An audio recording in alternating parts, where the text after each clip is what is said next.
की वीडियो में ॻाल्हि कंदासीं उस्ताद जलाल चांडे जो एक नंढड़ो शागिर्द जेको कमो बेश तक़रीबन 10 खां 11 सालनि जो हूंदो, जेको यकतारे चपड़ीअ ते तमामु बहितरीन तरीक़े सां ॻाए पियो। ऐं उस्ताद दिलशेर तीवणे जो जेको आहे सो हे वीडियो आहे जेको तव्हांजे आॾो रखंदासीं। उस्ताद दिलशेर तीवणे जो ये पुराणो वीडियो आहे, तमामु बहितरीन। इन में फ़नकार उस्ताद दिलशेर तीवणे चया।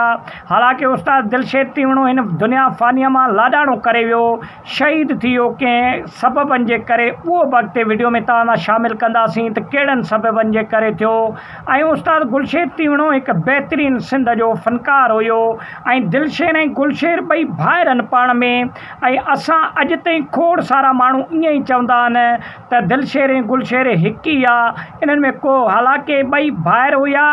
गुलशेर तीवणो हिन वक़्तु जेको आहे सो हिन फ़ानी दुनिया में मौजूदु कोन्हे ऐं दिलशेर तीवणो अॼु जेको आहे सो हिकु यकतारे चपड़ीअ जो बेताज बादशाह आहे। दोस्तो मां तव्हांखे ॿुधाईंदो हलां, यकतारे चपड़ीअ जा अॻु में बि जेको आहे सो नालो हुयो जलाल चांडे खां अॻु में बि, लेकिन जलाल चांडियो ई छो मक़बूल ऐं मशहूरु थियो सिंध में? छाजे करे जो जलाल चांडे लालच न कई ऐं ग़रीबनि जी मदद कंदो हुयो ऐं ग़रीबनि सां जेको आहे सो ग़रीबनि जो ख़्यालु कंदो हुयो। ऐं जलाल चांडे जा जेके बि शागिर्द हुया उन्हनि खे जलाल चांडे चई छॾियो हुयो त बाबा कंहिं वटि पैसो आहे कंहिं वटि न आहे, पैसे जी लालच कॾहिं बि न कंदो। जे अगरि ग़रीब अवाम जी ख़िदमत ऐं महिनत कंदो त तव्हांखे अलाह ताला इज़त ऐं शोहरत ॿई ॾींदो। दोस्तो अहिड़े तरीक़े सां गुलशेर तीवणो बि सिंध जो हिकु बहितरीन फ़नकार हुयो ऐं गुलशेर तीवणो उस्ताद जलाल चांडे जो शागिर्द हुयो।